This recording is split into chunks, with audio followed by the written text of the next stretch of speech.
The morning sun spilled softly through the lace curtains of the Whitaker home, painting the wooden floor with golden streaks. The house stood at the edge of a quiet rural town in Pennsylvania, brick walls weathered by decades of wind and snow, smoke curling gently from its chimney. Inside, the warmth of family lingered in every corner.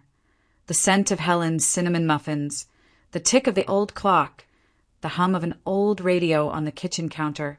Upstairs, 8-year-old Amanda Whitaker was arranging her dolls on the carpet with the kind of precision only a child with a gentle soul could have. Each doll had a name: Emily, Rose, and Sarah, and each wore a dress Amanda had sewn herself from scraps of her mother's fabric.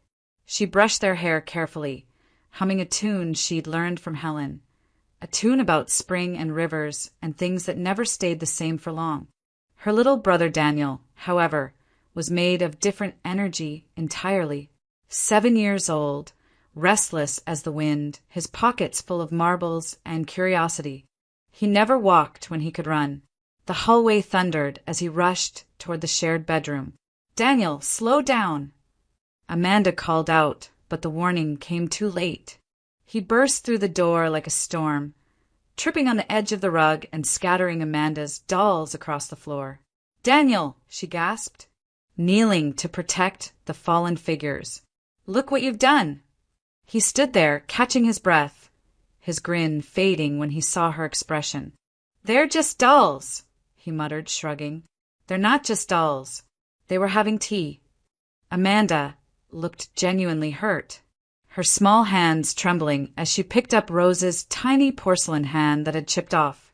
Before Daniel could answer, a calm but firm voice came from the doorway. "Daniel Whitaker." Helen stood there, soft-spoken yet commanding, her light brown hair tied neatly behind her head. There was no anger in her voice, only disappointment, and that was always worse. "What did we talk about yesterday?" Daniel shifted his weight, avoiding her eyes. "About not running in the house. And about respecting other people's things," she added gently, "especially your sister's." He kicked the carpet lightly. "I didn't mean to." Helen sighed, the kind of sigh that carried both patience and love. "Intentions matter less than actions, sweetheart. Now, please clean up the toys, all of yours, too. I want the room tidy before dinner." Daniel nodded half-heartedly, muttering, I will." But an hour later, his toys, the plastic soldiers, the red race car, the marbles, still lay scattered around the house. Instead of cleaning, Daniel had dashed outside with his kite, chasing the early spring wind. Helen watched from the porch for a moment, shaking her head but smiling softly. He was his father's son, stubborn, full of life, impossible to stay mad at for long. That night she said nothing more. But the next morning, when Daniel woke up, something felt wrong. The shelves were empty, his soldiers, his car, his marbles gone. Even his kite, which he had left by the window, had vanished. "Mum!" he called out, panic already seeping into his voice. Helen appeared at the door, holding a cup of coffee, her expression perfectly calm. "Good morning, Danny." "My toys. They're gone." "Oh, dear," she said thoughtfully. "Maybe they left." He blinked. "Left?" "Yes. Toys have feelings, you know. Maybe they were tired of being stepped on, or ignored, or left in the rain." Daniel stared at her, open-mouthed. "Toys can't walk away." "Perhaps not on their own," Helen said, sipping her coffee. "But sometimes, when you forget to love something, it finds someone else who will." He ran through the house, checking every corner, every drawer. Amanda watched silently from her bed, a knowing smile tugging at her lips. "I told you," she whispered as he crawled under his bed. "They probably went to find better children." Daniel scowled, then ran outside to the backyard, where Uncle Raymond, their kindly neighbor with silver hair and oil-stained hands, was fixing the fence. "Uncle Ray, have you seen my toys?" "They're gone."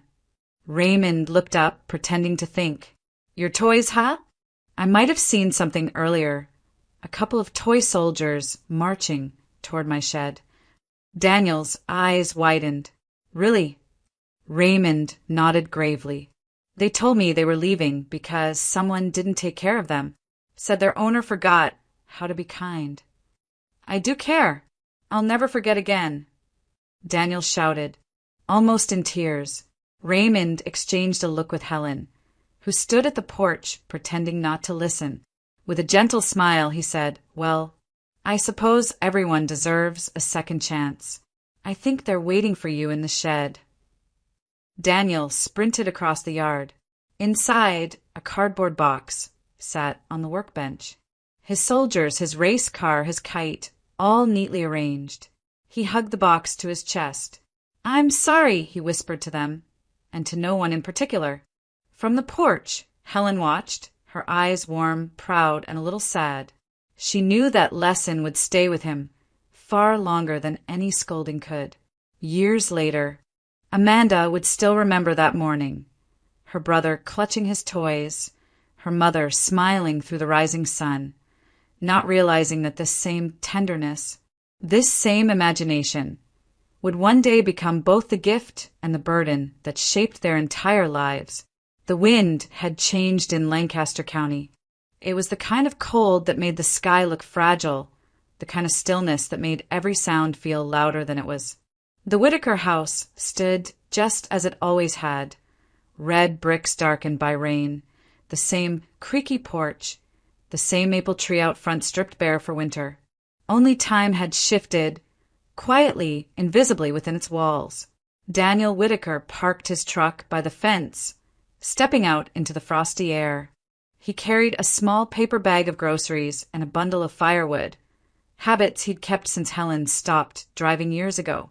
As he crossed the yard, the faint smell of wood smoke came from the neighboring house where Uncle Raymond Hall was stacking kindling under the shed roof.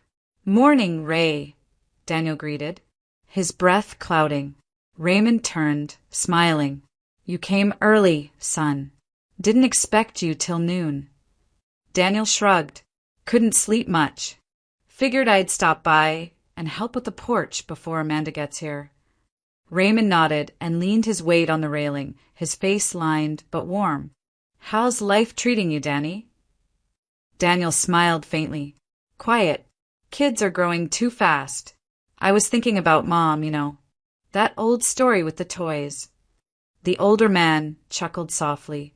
The one where she made your soldiers run away. Yeah, I still remember how she convinced me they'd left because I didn't take care of them. Raymond's eyes softened. Your mother had a way of teaching without ever raising her voice. That was her gift. She was the one who asked me to hide the toys, you know. She said, let's teach the boy how to love what he has before life does it for him. Daniel smiled, a mixture of warmth and sorrow crossing his face. Sounds like her. A car door slammed in the distance. They turned to see a silver sedan pulling into the driveway. Amanda stepped out, elegant as ever, with coat, navy scarf, hair pinned back with simple grace. She had her mother's eyes, but carried them differently, with restraint rather than warmth. The city had polished her edges smooth, leaving a quiet sadness in their place. She smiled when she saw them. Hey, Uncle Ray. Danny.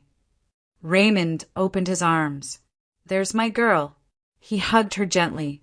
You look just like your mama did when she first moved here. Amanda smiled faintly. Let's hope not entirely. They laughed softly, though the air between them held an unspoken worry neither dared name. Inside the house, everything was as it had always been, the old floral wallpaper, the smell of cedar and apple pie, the grandfather clock still ticking the same rhythm it had for 40 years. But the silence felt heavier now, as though the house itself was holding its breath. Helen sat by the window, wrapped in a knitted shawl, her silver hair brushed neatly. She looked up as they entered, her face lighting with recognition, then hesitation. Danny. Mandy, she said cheerfully, using the childhood nickname she hadn't used in decades. Oh, and look who's here. She turned toward Daniel's daughter, Lucy, and smiled wide. "Amanda, sweetheart, you've grown so tall." Daniel froze. Amanda's hand tightened slightly on her coat pocket. Lucy looked at her father, confused. Helen blinked, the realization flickering and fading in her eyes like a candle. "Oh, I must be mistaken." Amanda knelt beside her. "It's okay, Mom. Lucy looks a lot like me when I was little." Helen patted her hand, her voice soft. "Of course. My girl's always so beautiful." Then she added, almost in a whisper, "Your father will be so happy to see you when he gets home." Amanda's heart clenched. The words fell into the room like snow, soft, silent, impossible to stop. Raymond glanced at Daniel, his expression careful. Daniel swallowed hard. "Mom," he said gently, "Dad's not." But Amanda caught his arm, shaking her head just enough to stop him. "Not now," her eyes said. Helen beamed. "Dinner's ready. Sit down, all of you. I made his favorite, beef stew." The table was set for four. 4 bowls, 4 spoons, a loaf of bread sliced neatly in the middle. Amanda's hand trembled as she adjusted one of the napkins. Daniel sat beside her, watching their mother pour soup into an empty bowl across from her own. Outside, snow began to fall, soft, slow flakes that clung to the window pane. No one spoke. Only the clock ticked on, steady and indifferent, marking time that none of them could hold still. When dinner ended, Helen smiled dreamily, her eyes distant. "He'll be home soon," she said again. Amanda looked down at her untouched plate, the warmth from the stew fading fast. Somewhere deep inside, she felt something shift, the first quiet crack in the fragile glass of her mother's world. The weeks after Helen's birthday blurred together like frost melting on a window pane. Quietly, imperceptibly, until one day the change could no longer be ignored. Amanda kept a small notebook by her bed in Philadelphia, filled with neat, worried handwriting. Missed doctor's appointment, stove left on, forgot to lock the back door. The list grew longer every week. Every evening, she called her mother, and every evening she heard the same tender, distracted voice. "Oh, Amanda, I was just talking to your father. You should have heard him teasing me about burning the pie again," Helen would say with a laugh too light to sound real. Amanda would close her eyes, gripping the phone a little tighter. "That sounds nice, Mom. Maybe next time you two can bake one together," she'd answer softly, pretending for her mother's sake that the past could still breathe. In Lancaster, Daniel visited on weekends. He'd find dishes left in the sink, clothes folded but placed in the freezer, and sometimes the back door open in the middle of the night. "Mom," he'd call gently, walking through the house. He'd find her in the living room, humming to the old record player, 2 teacups placed on the coffee table. "Don't wake him," she would whisper. "Your father's asleep. He had a long day." Daniel would stare at the empty armchair across from her, the same one Charles Whittaker used to sit in, reading the Sunday paper. One afternoon, Amanda drove down from the city to take her mother to the clinic. The waiting room smelled faintly of antiseptic and pine cleaner. Helen sat with her hands folded, eyes wandering toward the window. The doctor spoke in the low, careful tone of a man accustomed to delivering hard truths. "Mrs. Whittaker shows signs of early cognitive decline. It's consistent with age-related dementia," he said, his words precise and kind. "There's no cure, but medication can slow the process. What she'll need most is structure, familiarity, and supervision." Amanda nodded, numb, though the phrase "no cure" echoed like a bell in her head. Helen, on the other hand, smiled faintly, as if the doctor were talking about someone else. "You worry too much," she said, touching Amanda's hand.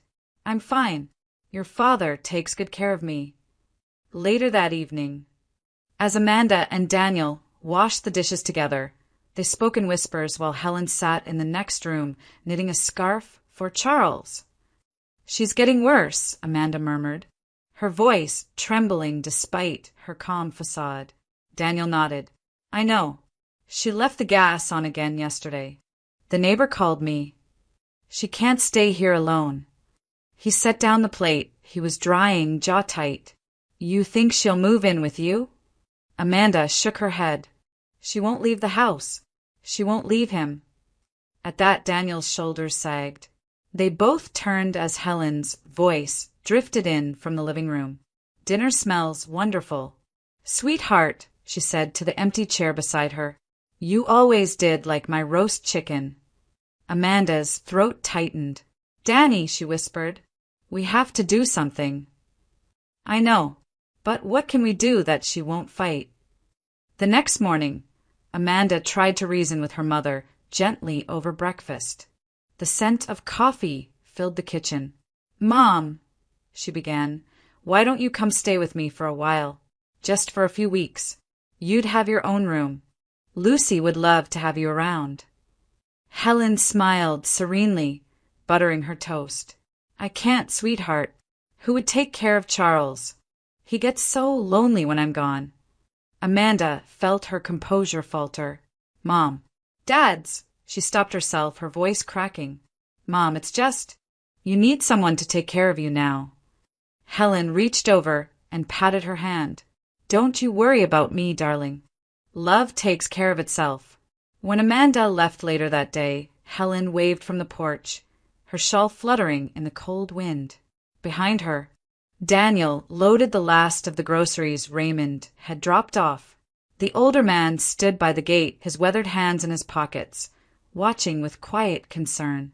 She still talks to him every day, Daniel said softly, staring at the kitchen window. Sets the table for two. Waits for him to come home. Raymond sighed. Sometimes love outlives memory, he said, and sometimes it hides inside it. Amanda didn't speak. She stood by the car, staring at the house that had once been her anchor. Now it looked smaller, lonelier, like a place trapped between past and present. When she drove away, she watched the rearview mirror until the brick walls disappeared behind a veil of falling snow. Inside the house, Helen hummed by the fire, 2 cups of tea steaming on the table, one untouched, waiting for a man who would never return. The call came on a rainy morning in early April. Amanda was in her office in Philadelphia, reviewing reports she could barely focus on when her phone began to vibrate. The name on the screen, Mrs. Walker, neighbor, sent a shiver through her. She hadn't heard from the woman in months. Amanda, the elderly voice trembled on the line. I'm so sorry to bother you, dear, but your mother's been taken to the hospital. They said she collapsed near the porch. Raymond's already on his way. Amanda froze. The city around her continued its indifferent rhythm, the printer humming, rain tapping against the glass, but her world went silent. Is she conscious? I don't think so. Honey, you should come as soon as you can. By the time Amanda reached the hospital in Lancaster, the corridors smelled faintly of antiseptic and lilies. Raymond stood near the end of the hallway, hat in his hands, his posture telling her everything before he spoke. She's gone, he said quietly. Amanda felt her knees weaken. Raymond caught her gently by the shoulders, steadying her as tears filled her eyes. She hadn't realized until that moment how much hope she'd been carrying, the fragile, unreasonable hope that her mother would somehow outlast the fog in her mind. They entered the hospital room together. Helen lay peacefully, her silver hair brushed neatly back, hands folded across her chest. The monitors beside her had been turned off, leaving the room in a silence that felt sacred. A single cup of tea sat on the bedside table untouched. Amanda reached out, her fingers brushing her mother's. They were cool but soft, still familiar. You waited for him, she whispered. All this time. Raymond placed a comforting hand on her shoulder. She wasn't alone, Amanda. The nurse said she smiled before she closed her eyes. That night, Daniel arrived straight from the airport, his eyes red from both travel and grief. They didn't say much. The siblings sat in Raymond's living room, the clock ticking faintly behind them, while rain pressed gently against the windows. "She didn't suffer," Raymond said softly, handing Daniel a mug of coffee. "It was peaceful, like she just drifted away." Daniel nodded, staring at the floor. "That sounds like Mom, even dying quietly." The funeral was held 2 days later at the small stone chapel near the edge of town. It was a modest gathering, neighbors, a few friends, and Raymond standing as the family's steady anchor. A simple arrangement of white roses adorned the casket. Amanda chose her mother's favorite hymn, "Abide with Me," and when the organ played, the sound filled the space like a prayer that had finally found its voice. Afterward, as they stood by the grave, the air smelled of wet earth and lilac. Daniel slipped an old photograph into the casket, a picture of their parents at the county fair, laughing, wind in their hair. "She would have wanted him to have it," he murmured. Amanda knelt, tracing her mother's name engraved on the smooth stone. The sunlight broke through the clouds just long enough to touch her cheek. For a fleeting second, she could almost hear Helen's voice, soft, reassuring, full of life. That evening, back at the family home, the air inside felt heavy but strangely calm. The kitchen clock still ticked, the floral curtains still swayed in the breeze. As though the house hadn't yet understood she was gone. Daniel leaned against the doorway. "We can't sell it," he said suddenly. "It's hers. Always was." Amanda nodded. "I know." Raymond, standing behind them, cleared his throat. "I'll look after it for you," he said simply. "I've got time. And she'd like that." Amanda turned, her eyes glistening with gratitude. "Thank you, Uncle Ray." They stood together for a long time, listening to the rain begin again. Outside, the maple tree bent slightly in the wind, its branches brushing against the window like a whisper. Inside, the house held its breath, empty now, yet still alive with memory. Helen Whitaker's presence lingered not in her voice, nor her scent, but in the way the home still felt watched over. As Amanda turned off the lights, one by one, she couldn't shake the feeling that her mother was still there, somewhere between silence and memory, waiting for the family she loved to come home again. The first snow of December drifted lazily over Lancaster County, blanketing the old Whitaker house in silence. A soft halo of light glowed from its windows, and for the first time in a long while, laughter would fill its rooms again. Amanda pulled up the driveway, the car tires crunching over ice. Inside the back seat, her daughter, Emily, pressed her face to the glass. "Mom, it looks just like in the photos," she whispered. Amanda smiled faintly. "It does, except it used to feel warmer." Daniel's truck was already there, parked beside the porch. The faint sound of carols came from inside, Raymond's doing, no doubt. He'd promised to make the place look alive again, and true to his word, a pine wreath hung on the front door, tied with a red ribbon that fluttered in the cold. When Amanda stepped inside, warmth and cinnamon greeted her. Raymond was in the kitchen, sleeves rolled up, carving a ham while Daniel untangled a mess of Christmas lights on the living room floor. "Well, look who's finally here," Daniel called. "Thought the city swallowed you for good." Amanda took off her gloves, smiling. Traffic was terrible. Emily insisted on stopping for hot chocolate. Emily ran past her mother, eyes wide as she explored the house she'd only heard about in bedtime stories. "Uncle Danny, is this where you broke Mom's doll?" she asked, pointing toward the living room. Daniel laughed, guilty as charged. Raymond looked up from the counter, chuckling. "And don't forget who had to glue it back together." The old man's voice still carried the calm warmth that had anchored their childhoods. Time had slowed his movements, but not his humor. He handed Amanda a mug of mulled cider. "You did good, kid. It's time this house saw life again." As evening fell, the tree went up, crooked. As always, Daniel's wife and children joined, their laughter echoing through the hallways as garlands and tinsel filled the air with color. Emily found herself drawn to a corner of the room where, half hidden beneath a stack of boxes, sat a cardboard package covered in dust. "Mom," she called. "What's this?" Amanda walked over and froze when she saw the label. "To Mom, with love, Amanda and Daniel." The box was still sealed. Inside was the multi-cooker they'd bought for Helen's 60th birthday, the one she'd never opened. Emily looked up, curious. "Grandma never used it." Amanda brushed the dust away, gently. "No," she said softly. She said she'd wait for the right occasion. The room fell into a brief silence. Even the carols seemed distant. Then Raymond broke it with a tender chuckle. "Well, I'd say Christmas Eve counts." They unpacked it together, the smell of fresh metal mingling with cinnamon and pine. Daniel read the instructions aloud in exaggerated seriousness, and the children laughed when he fumbled with the settings. Soon the kitchen filled with the hiss of steam and the scent of beef stew, Helen's old recipe, the same one she'd made every Christmas Eve. Dinner was warm and simple.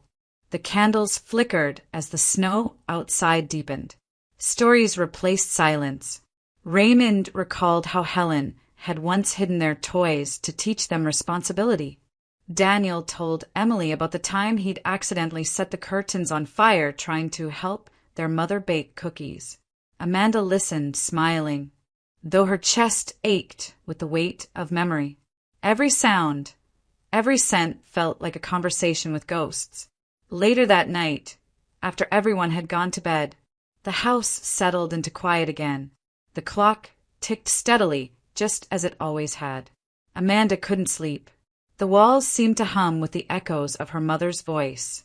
She rose, wrapped a blanket around her shoulders, and walked down the dim hallway toward Helen's old room. The door creaked open, releasing a faint whiff of lavender and dust. The room was exactly as her mother had left it. Bed made neatly, curtains drawn halfway, a small lamp on the dresser. Amanda sat on the edge of the bed, running her fingers across the worn quilt. Under the lamp, a photo album sat waiting, its leather cover cracked with age. She opened it slowly. Photographs filled the pages. Birthdays, picnics, winters long gone. Her mother's handwriting captioned each one. Danny's first tooth. Amanda's recital. Our family, Christmas. 1992. A tear slipped down her cheek before she could stop it. She turned another page and smiled through the blur. "Oh, God," she whispered, laughing softly. The New Year's salad photo. The memory unfolded vividly. The year Daniel had tripped carrying the bowl of Olivier salad, sending it flying across the table and onto Amanda's dress. Their father had laughed until he couldn't breathe, and their mother had insisted on taking a picture of the chaos. Daniel's voice came from the doorway. "You're still awake too?" Amanda turned, startled but smiling. "Couldn't sleep. The house feels alive again." He stepped in, looking older than she remembered. "You found the album." She nodded. "Look at this." She handed him the photo. "You ruined Mom's best tablecloth that night." Daniel laughed quietly, sitting beside her. She didn't care. She said it was proof our family knew how to have fun. They sat together for a long while, flipping through pages, the sound of the old clock marking each quiet moment. Outside, snow fell against the window pane, soft and unhurried. "Do you ever think," Amanda murmured, "that she knew we'd end up here again?" Daniel looked at her, thoughtful. "I think she always hoped we would." Amanda closed the album, resting her hand on the cover. The silence that followed wasn't empty. It was full, warm, and fragile, like breath on glass. Neither of them spoke as they turned off the light and left the room. Behind them, the album remained on the nightstand, open to a photograph where a mother laughed with her children under a crooked Christmas tree, capturing, without knowing it, the last perfect moment before time began to take everything away. The house had grown quiet again. The clock downstairs chimed once, then sank back into silence. Outside, snow fell heavier now, veiling the world in white. The others slept, Raymond in the guest room, Daniel's kids curled up on the couch. Only Amanda was awake. She had returned to her mother's room, drawn by something she couldn't name. The soft glow from the hallway light spilled across the floorboards as she stood by the dresser, running her fingers along the edge of the photo album they'd left earlier. The air smelled faintly of lavender and old wood. Something above the wardrobe caught her eye. A small cardboard box half covered in dust. "Danny!" she whispered, stepping out into the hallway. Her brother appeared moments later, rubbing his eyes. "You okay?" "There's something up there," she said quietly. "A box. I can't reach it." He sighed, still half asleep, but crossed the room and dragged a chair toward the wardrobe. "You and your midnight archaeology," he muttered with a faint smile. When he lifted the box down, a thin layer of dust drifted into the air. As he did, something fluttered to the floor, a photograph, yellowed and bent at the corners. It had slipped behind the wardrobe. Amanda picked it up, frowning. "It's Mom and Dad, but this isn't one I've seen before." The photo showed Helen in her garden, holding a bouquet of lilies. Charles stood beside her, smiling softly. But what unsettled Amanda wasn't the image. It was the faint gray smudge across her father's outline, as if the ink itself had started to fade away. "Help me move this," Daniel said, setting the box aside. Together, they pushed the wardrobe away from the wall. As it shifted, the carpet beneath it rippled slightly. Amanda frowned. "Wait." She knelt and pulled at the edge of the rug. Beneath it, faint lines formed a square shape in the wooden floor. A trapdoor, sealed by a small latch. The siblings stared at each other. "You've lived here your whole life," Amanda whispered. "Did you ever know about this?" Daniel shook his head slowly. "Never." Amanda hesitated, her heart hammering. Maybe we shouldn't, but Daniel was already kneeling, pulling the latch. The door creaked open with a low groan, and a faint, sour smell rose from below. Something old, damp, and forgotten. Amanda covered her mouth. "What is that?" Daniel found a flashlight in the drawer and shone it downward. The beam cut through the darkness, revealing a narrow wooden staircase. They descended carefully. The air grew colder with each step, the wood creaking beneath their feet. At the bottom, Daniel swept the light across the room, and both of them froze. It wasn't just a basement. It was a shrine. The small space was meticulously arranged. The walls were covered in framed photographs of Helen and Charles, wedding portraits, holidays, family trips. Every inch of the walls was filled. In the corner stood a table draped with a lace cloth, set for two. On it, 2 plates sat side by side, their contents long spoiled, gray, mold-specked food untouched for months. 2 glasses of wine remained, one half empty. Amanda felt her breath catch. "Danny!" Then Daniel's flashlight beam moved again and stopped. At the table's far end sat a chair, and in that chair, upright and still, was a figure, a mannequin. It was dressed in Charles Whittaker's old gray suit, the same one from their parents' wedding photo. A faded tie hung loosely from its neck, and a wig of thinning brown hair rested unevenly on its head. Someone, Helen, had carefully glued a trimmed mustache to its plastic face. Amanda stepped back, her voice barely a whisper. "Oh my God!" The air pressed against them, heavy and suffocating. She could almost hear her mother's voice echoing in the room. "Your father takes good care of me." Daniel's hand trembled as he held the flashlight. She was talking to this. Amanda nodded slowly, tears filling her eyes. "She lived down here, didn't she? She set the table, talked to him, like he never left." The flashlight flickered, throwing shadows across the walls. Dozens of photographs stared back at them. Helen smiling beside the mannequin, her arm looped lovingly through its stiff plastic elbow. Amanda pressed her hands to her mouth to stop herself from crying. She wasn't losing her mind, she whispered. She was trying to keep him alive. Daniel swallowed hard, unable to look away. She must have built this after Dad died. When she started forgetting, she just came down here instead of upstairs. For a long moment, neither of them moved. The only sound was the faint drip of water somewhere in the distance. Then a creak echoed behind them. Raymond stood at the top of the stairs, his face pale in the dim light. "What's going on down there?" he called softly. "Ray," Daniel said hoarsely, "you need to see this." The old man descended slowly, gripping the railing. When his eyes met the scene below, he froze. The flashlight beam lingered on the table, the mannequin, the photographs. All the evidence of a woman's loneliness turned into ritual. He took off his cap and held it to his chest. "Helen," he whispered, "what did you do to yourself?" Amanda turned toward him, tears running freely now. "She just wanted to be with him," she said, her voice breaking. She couldn't let go. Raymond's gaze moved over the room, over the photographs, the plates, the wine glasses. His jaw trembled as he spoke. She was always too tender for this world, loved so deep it hurt her. Amanda nodded, unable to speak. They stood there, together, surrounded by the remnants of a love that had outlasted reason. The flashlight's beam wavered across the table, resting on the untouched glass of wine, then on the mannequin's still face, painted with care, but lifeless all the same.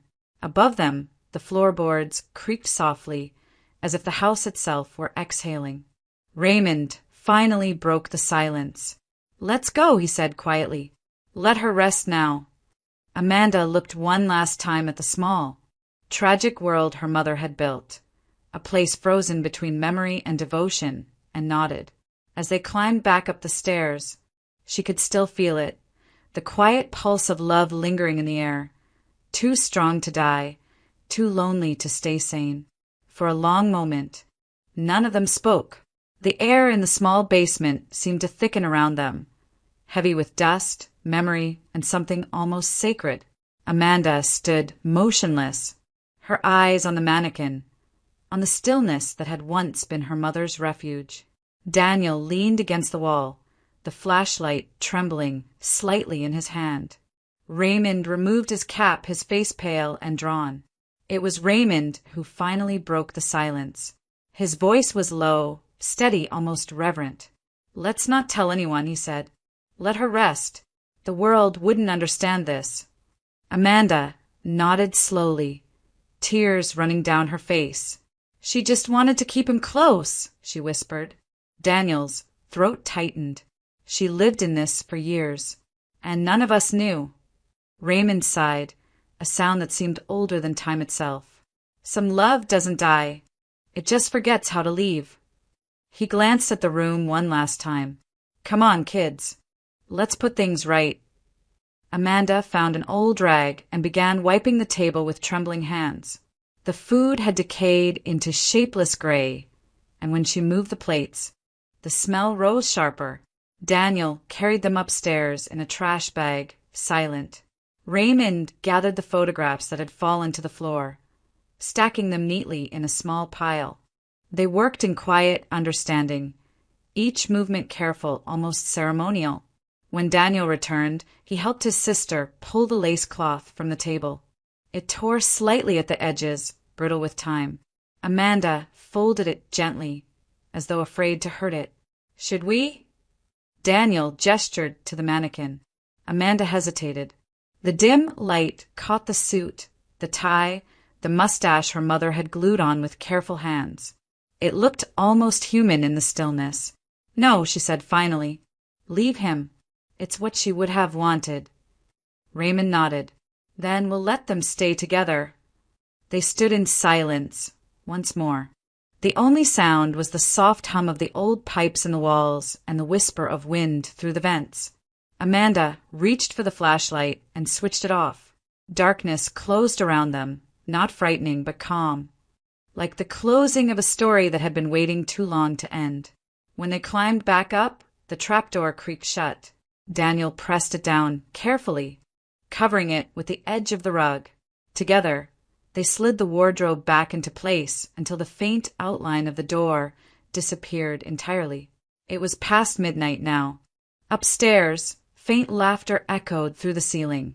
The children's voices, muffled by floors and distance. A burst of color flickered across the frosted windows. Fireworks, bright and fleeting, painting the snow in reds and golds. Daniel leaned against the wall, exhausted. "They're watching the fireworks," he said quietly. "They don't even know."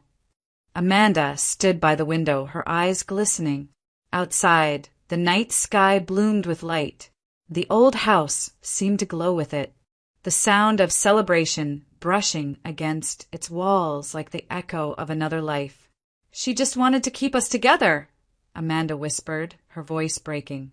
Even if it was only in her own way. Raymond placed a hand on her shoulder. "And she did," he said softly. "Look around. You're all here, aren't you?" Amanda smiled faintly through her tears. For the first time in years, the house was full again. Laughter upstairs, the smell of cinnamon lingering in the kitchen, snow glittering outside. It was as if Helen had orchestrated this reunion from somewhere unseen. They moved quietly through the hallway, turning off the last lights. Daniel paused at the family photo on the wall, their parents' wedding picture, framed in oak. He traced his fingers along the glass. "She never really left him," he murmured. Amanda looked at the photograph too. In it, Helen was radiant, her hand resting lightly on Charles's arm. For a moment, Amanda could almost imagine her mother stepping out from the picture, taking her father's hand again. Raymond cleared his throat. "You two should get some rest. Morning's not far." They nodded. Daniel went upstairs to check on the children, and Amanda lingered by the window, watching the last fireworks fade into smoke. The air outside shimmered faintly with frost. Somewhere down the road, church bells began to ring, soft, distant, marking the start of Christmas Day. Amanda whispered, more to herself than to anyone else, "Merry Christmas, Mom." In the silence that followed, she could almost hear a reply, not in words, but in warmth, a presence settling gently around her like a blanket. When she finally turned out the last light and headed upstairs, the house exhaled softly as if it, too, had been holding its breath. Down below, behind the wardrobe and the hidden door, the basement remained still. The flashlight lay on the table beside the mannequin, its faint red indicator, light blinking once before it went dark. The two chairs stood side by side, their edges touching. The folded lace cloth rested neatly at the center of the table. The photographs watched from the walls, not haunting but patient, eternal. Outside, dawn crept over the fields, painting the snow in pale gold. The Whitaker house stood quietly against the light, whole again in its own way, a place where grief had turned to memory, and memory had found peace. And as the first sunbeam reached through the frosted window and touched the trapdoor below, it fell across the word Amanda had whispered hours earlier, a truth that would remain between them forever. "She just wanted to keep us together."